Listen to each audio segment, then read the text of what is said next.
Hari ini kita mau dengar firman Tuhan dengan judul 2 pertanyaan Tuhan dan 2 pertanyaan manusia. Mari kita sama-sama buka dalam Kejadian 3 ayat yang ke-9.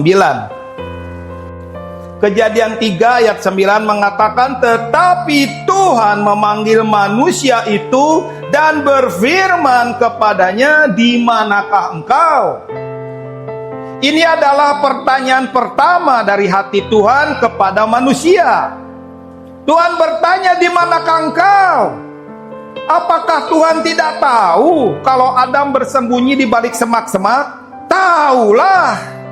Emang Tuhan gak tahu kalau Hawa lagi bersembunyi di dalam gua? Tahu. Lalu kenapa Tuhan bertanya, di manakah engkau? Pertanyaan itu bukan menunjukkan di mana mereka berada. Pertanyaan itu menunjukkan, Adam, di mana tanggung jawab kamu? Ada banyak keluarga-keluarga lemah kondisinya, rapuh, tidak punya fondasi yang kuat. Ada banyak kepala keluarga laki-laki di rumah pada bau acem karena berada di ketiak istrinya, nggak berani ngambil keputusan, nggak berani keluar dan mengambil tanggung jawab. Pertanyaan ini tertuju kepada kepala keluarga, di mana engkau? Sebuah pertanyaan yang menggema sampai akhir zaman. Di mana engkau? Di mana tanggung jawabmu? Di mana kehadiranmu? Di mana keputusanmu? Di mana keberadaanmu? Itu pertanyaan Tuhan kepada Adam, kepala keluarga pertama. Lalu Adam keluar dari semak-semak. Ketahuan juga. Oh, Tuhan berkata, Adam, aku tahu kamu di situ, tapi pertanyaannya, di mana tanggung jawab kamu? Di mana kehadiran kamu? Di mana kondisi kamu? Di mana? Selama ini yang mengambil tanggung jawab adalah istrimu. Selama ini yang mengambil alih pekerjaan istrimu. Selama ini yang menyembunyikan semua kesalahan-kesalahanmu, ketidakpedulianmu, kepasifanmu di depan mertua, depan banyak orang, istrimu. Tuhan bertanya, di mana engkau?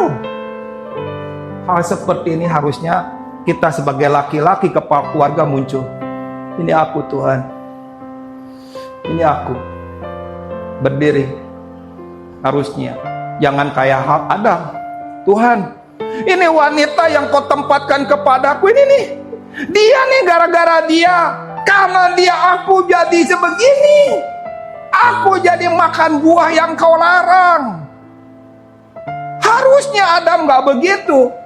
Dia pegang tangan istrinya, berdiri dan tunduk. Tuhan, ini aku dan istriku bersalah di hadapan Engkau, Tuhan. Tuhan, aku tahu kami salah. Ampuni kami, Tuhan. Ampuni kami. Harusnya begitu. Tetapi Adam justru mencari kambing hitam, menyalahkan istrinya.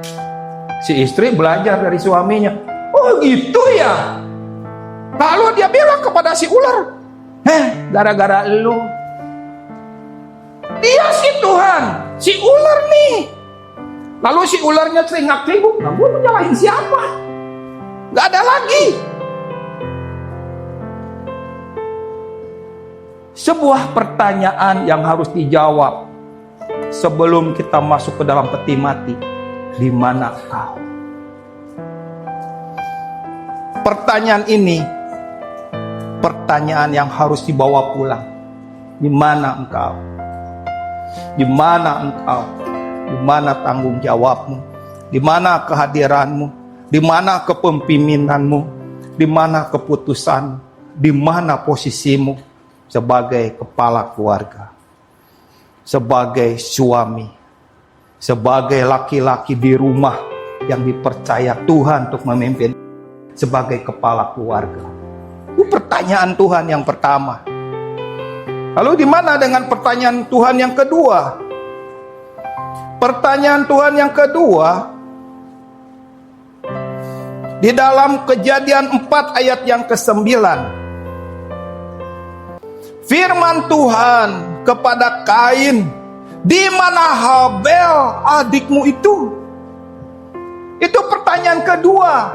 Pertanyaan ini pun selalu menggema kepada setiap kita. Di mana Habel adikmu? Pada saat itu Kain berkata, "Aku nggak tahu. Aku bukan penjaga adikku." Harusnya Kain pada saat itu keluar. "Tuhan, aku salah nih." Dengan hati yang bertobat, dengan hati yang remuk, dia berkata, "Tuhan, aku salah. Harusnya aku menjadi penjaga adikku, tapi aku malah jadi pembunuh adikku. Ampuni aku Tuhan, ampuni aku salah Tuhan." Harusnya begitu. Harusnya setiap laki-laki yang menjadi penjaga orang yang di rumahnya, menjadi penjaga dalam wilayah yang dipertanggungjawabkannya, menjadi penjaga dalam lingkungannya, menjadi penjaga di daerahnya, menjadi penjaga di komunitasnya.